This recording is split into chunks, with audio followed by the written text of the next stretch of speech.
नमस्कार दोस्तों।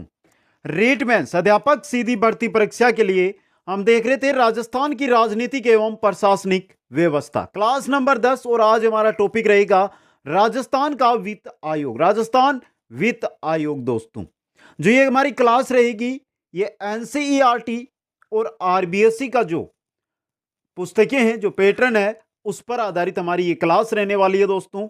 तो अंत तक आप सभी साथी बने रहें। रीट के अंदर, राजस्थान जीके के अंदर एक भी क्वेश्चन हमारा गलत ना हो, तो उसके लिए आपको पढ़ने होंगे हमारे नोट्स, और वो नोट्स मिलेंगे आपको कुचामन ऑनलाइन क्लासेज ऐप पर। यही नोट्स जिनकी हम क्लासें ले रहे हैं, यही वहीं पर आपको मिल जाएंगे। ऐप के स्टोर में जाइए और नोट्सों को प्राप्त कीजिए। अधिक जानकारी के लिए यहां पर आपको इंस्टाग्राम आईडी मिल जाएगी, जिस पर आप मैसेज कर सकते हैं दोस्तों। छोटा टॉपिक है आज हमारा राजस्थान वित्त आयोग, लेकिन हम आराम से इसको देखेंगे, कंप्लीट अध्ययन करेंगे। एक बार सभी साथी वीडियो को लाइक, शेयर, और जो नए साथी जुड़ रहे हैं वो चैनल को जरूर सब्सक्राइब करें। चलते हैं दोस्तों आज के इस टॉपिक की और दोस्तों। चलिए मित्रों, राजस्थान वित्त आयोग की हम यहां पर बात कर रहे हैं, तो इसके बारे में सबसे पहले शुरू करते हैं जानकारी, जो मुख्य नॉर्मल जानकारी है वो दोस्तों। तो देखिए यहां पर स्थानीय निकायों को अनुदान देने के उद्देश्य से, स्थानीय निकाय कौन? पंचायती राज, जैसे ग्राम पंचायत, पंचायत समिति, जिला परिषद, इसके अलावा नगर पालिका, नगर परिषद, नगर निगम।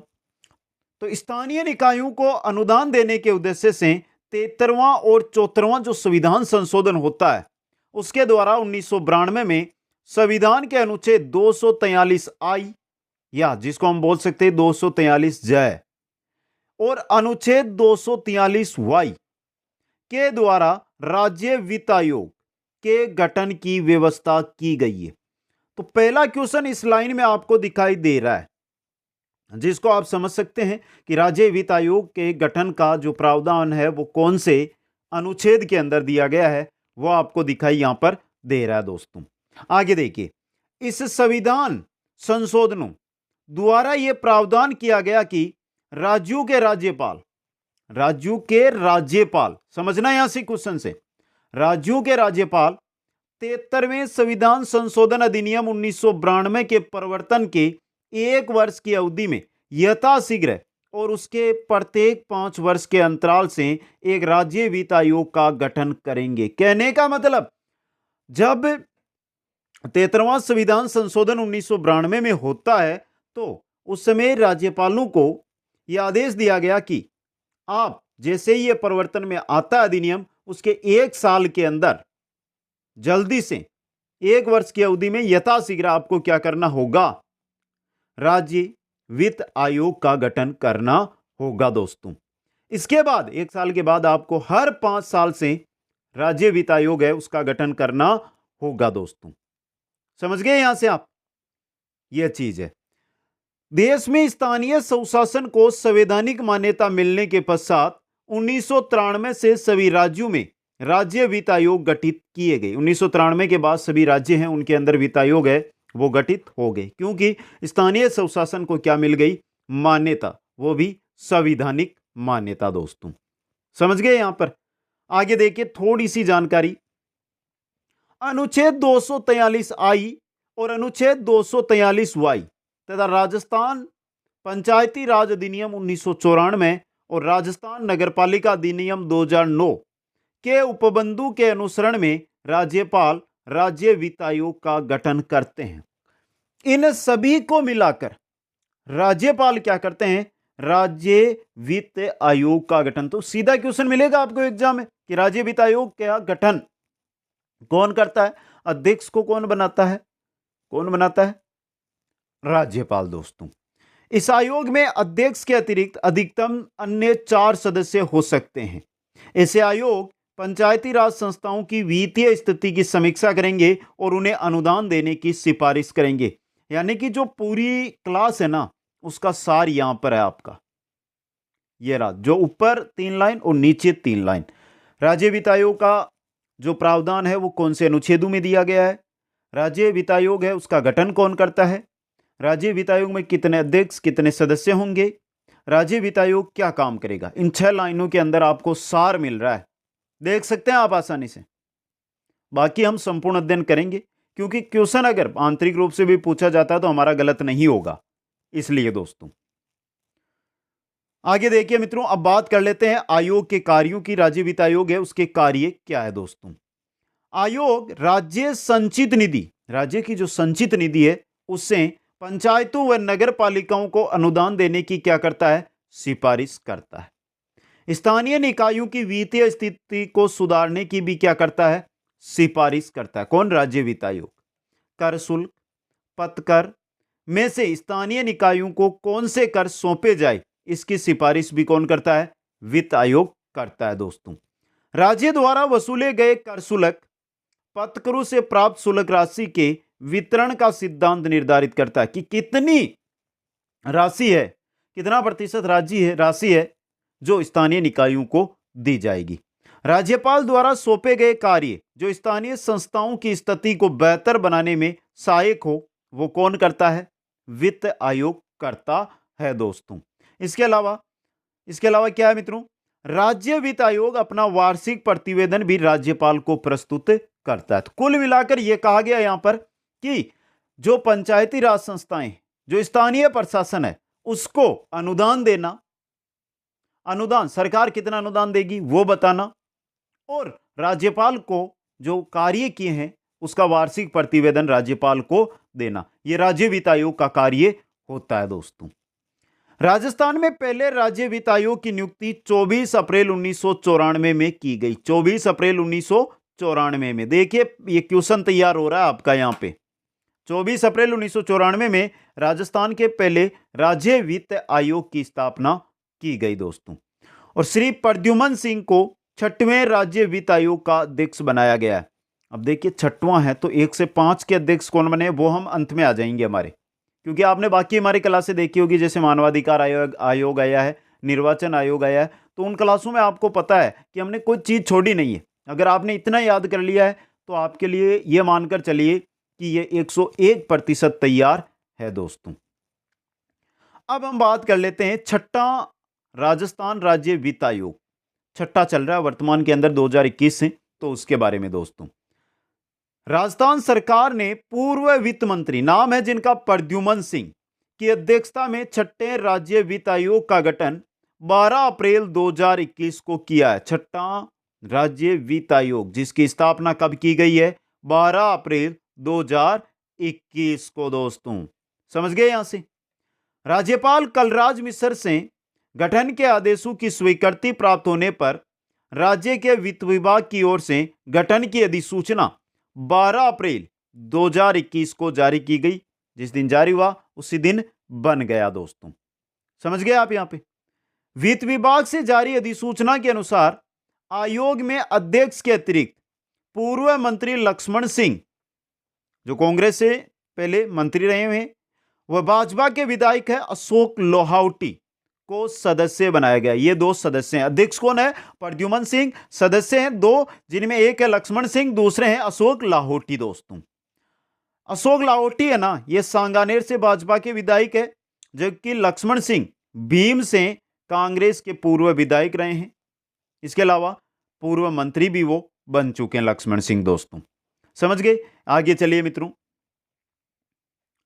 राज्य मंत्रिमंडल सचिवालय द्वारा जारी आदेश के अनुसार राज्य वित्त आयोग के अध्यक्ष को कैबिनेट स्तर के मंत्री का दर्जा प्रदान किया गया है। राज्य मंत्रिमंडल सचिवालय के द्वारा जो आदेश मिलता है, तो जो राज्य वित्त आयोग का अध्यक्ष होता है ना, उसको कैबिनेट स्तर का जो मंत्री होता है उसके बराबर का दर्जा दिया गया है दोस्तों। और आयोग के अध्यक्ष 5वें वित्त आयोग, यहां से समझिए, आयोग के जो अध्यक्ष है प्रद्युमन सिंह, वो जो 5वें वित्त आयोग है उसके सदस्य भी रहे हैं। क्या रहे हैं, उसके सदस्य भी रहे हैं दोस्तों। अब यहां पर हम बात कर लेते हैं आयोग की संरचना की दोस्तों। संरचना मतलब कौन अध्यक्ष कौन सदस्य, क्रम संख्या, सदस्य नाम और पद। प्रद्युमन सिंह कौन है, वर्तमान में अध्यक्ष है 6वें वित्त आयोग के। लक्ष्मण सिंह है वो सदस्य हैं, और अशोक लाहोटी है वो सदस्य हैं। ये कांग्रेस से पहले विधायक रहे हैं, मंत्री भी रहे हैं, और ये भाजपा से वर्तमान में विधायक है दोस्तों। तो ये चीज आपको याद रहनी है। अब बात कर लेते हैं राज्य वित्त आयोग के कार्यकाल की। छठवें राज्य वित्त आयोग की पंचाट अवधि 2020-21 से 2024-25 है दोस्तों। आयोग का कार्यकाल 1 वर्ष 6 माह का होगा। समझना यहां से थोड़ा सा, 1 वर्ष 6 माह में अपनी रिपोर्ट देगा। कार्यकाल तो 25 तक चलेगा इसका, समझे आप। आयोग अपनी रिपोर्ट में वर्ष 2011 के जनगणना आंकड़ों के आधार पर क्या करेगा? सिफारिश करेगा सरकार से, राज्यपाल से। समझ गए? आयोग की सिफारिशें 1 अप्रैल 2020 से 31 मार्च 2025 तक के लिए लागू होगी दोस्तों। आयोग सभी स्तरों पर पंचायतों की वित्तीय स्थिति का पुनर्विलोकन करेगा। सभी स्तरों पर जो पंचायतों की वित्तीय स्थिति है उसका पुनर्विलोकन किया जाएगा आयोग के द्वारा। आयोग पंचायत राज संस्थाओं व शहरी निकायों की 1 अप्रैल 2020 से 5 वर्ष के लिए राज्यों के करों टैक्स में हिस्सेदारी दिए जाने की भी रिपोर्ट है वो प्रस्तुत करेगा दोस्तों। आ गया समझ में? यहां पे 5 वर्ष का कार्यकाल होता है दोस्तों। अब बात करते हैं कि आयोग की सिफारिशें क्या क्या है। नॉर्मल सी सिफारिशें, कोई बड़ी सिफारिशें आयोग की नहीं होती है। सिफारिशों कार्यों की बात नहीं हो रही, सिफारिशों की बात हो रही है कि क्या सिफारिशें। तो चलिए देखिए, आयोग की सिफारिश के अनुसार राज्य के स्वयं के शुद्ध कर, राज्य का जो खुद का शुद्ध कर है, खुद का शुद्ध कर राजस्व का 6.75% हिस्सा पंचायतों व नगरपालिकाओं के मध्य, राज्य को जो कर मिलता है शुद्ध कर, उसका 6.75% जो भाग है वो किन के लिए? पंचायतों और नगरपालिकाओं के लिए होगा। और जो 6.575% है, इसमें से देखिए 75.10% व 24.90% के अनुपात में वर्ष 2011 की जनगणना के आधार पर तय किया जाता है। यानी पंचायतों को मिलेगा 75.10 और नगरपालिकाओं को मिलेगा 24.90। किसका? 6.75% का दोस्तों। वर्ष 2020-21 एवं 21-22 की सिफारिश अनुसार अनुदान राशि की 55% राशि मूलभूत एवं विकास कार्यों में, 40% राशि का उपयोग राष्ट्रीय व राज्य प्राथमिक योजनाओं को लागू करने में और 5% राशि विभिन्न कार्यों व कार्यक्रमों के क्रियान्वयन के प्रोत्साहन के लिए खर्च की जाएगी दोस्तों। यह सिफारिश करता है राज्य वित्त आयोग दोस्तों। समझ गया आपको? अब देखिए, थोड़ी सी हम बात कर लेते हैं 5वें राज्य वित्त आयोग की जो सिफारिशें थी उन पर भी दोस्तों। तो देखिए, पहली बार जिला परिषदों, पंचायत समितियों व ग्राम पंचायतों को परफॉर्मेंस अनुदान देने की सिफारिश की गई है। किसमें? 5वें वित्त आयोग के अंदर।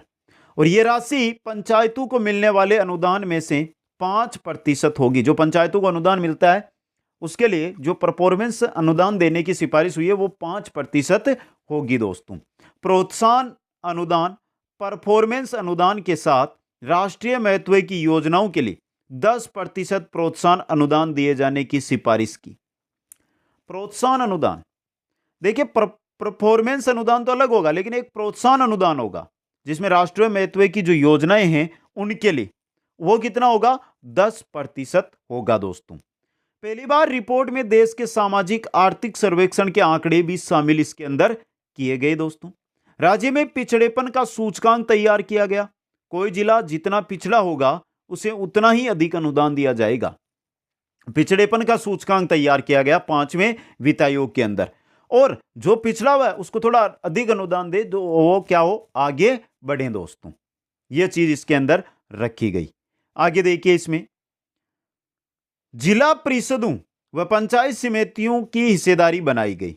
राज्य वित्त आयोग द्वारा अपनी सिफारिश में वित्तीय संसाधन बढ़ाने की सिफारिश की गई। जिला परिषदों को 5% और पंचायत समितियों को 20% अनुदान देने की भी सिफारिश है, वो 5वें वित्त आयोग के अंदर की गई दोस्तों। यहां पर देखिए, आयोग की सिफारिश के अनुसार अनुदान की 55% राशि का उपयोग तो मूलभूत व विकास कार्यों के लिए होगा।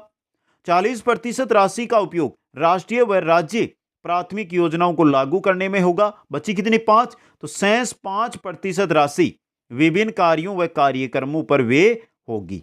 यह मुख्य चीज है जो 5वें वित्त आयोग की निकलकर सामने आती है दोस्तों। आ गया समझ में? यहां पर आगे चलिए मित्रों, अब बात करते हैं सचिव और आयोग के अध्यक्षों की।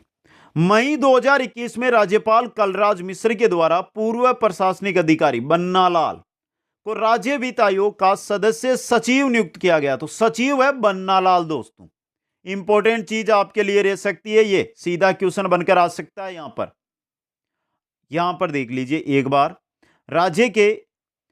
राजस्थान के राज्य वित्त आयोग है उनके अध्यक्ष, प्रथम राज्य वित्त आयोग के थे अध्यक्ष थे करसन कुमार गोयल। दूसरा भी राज्य वित्त आयोग है उसके थे हीरालाल देवपुरा। तीसरा राज्य वित्त आयोग है उसके अध्यक्ष थे माणिक चंद सुराणा। चौथा राज्य वित्त आयोग है उसके अध्यक्ष हैं डॉक्टर बी.डी. कल्ला, वर्तमान में शिक्षा मंत्री। यही कराने वाले हैं रेट आपकी, ये मानकर चलो आप, इन्हीं के हाथों में थी। सेकंड ग्रेड का तो आपने देख लिया, रीट पे चलते हैं। पांचवां राज्य वित्त आयोग डॉक्टर ज्योति किरण, और छठवां जो वर्तमान में चल रहा है छठवां राज्य वित्त आयोग, उसके अध्यक्ष हैं प्रद्युमन सिंह। इन सभी के नाम आपको जरूर याद रख लेने हैं, यहां से ही क्वेश्चन आपको देखने को मिलेगा। तो राज्य वित्त आयोग कोई बड़ी चीज नहीं है, छोटी सी चीज है। अध्यक्षों का नाम याद रखिए, क्या काम ये करता है वो याद रखिए, कौन से अनुच्छेदों में ये दिया गया वो याद रखिए दोस्तों। अगर क्लास आपको पसंद आई है तो कमेंट करके बता दीजिए, वीडियो को लाइक शेयर और चैनल को सब्सक्राइब जरूर करें। किसी भी प्रकार की जानकारी के लिए आप हमारे साथ इंस्टाग्राम पर जुड़ सकते हैं। यह रही हमारी इंस्टाग्राम आईडी, जिस पर जाइए, और जानकारी नहीं चाहिए तो भी हमारे साथ जुड़िए दोस्तों। क्लास कैसी लगी कमेंट करिए, वीडियो को लाइक शेयर कीजिए दोस्तों अधिक से अधिक। आप सभी को बहुत बहुत धन्यवाद। जय हिंद, जय भारत।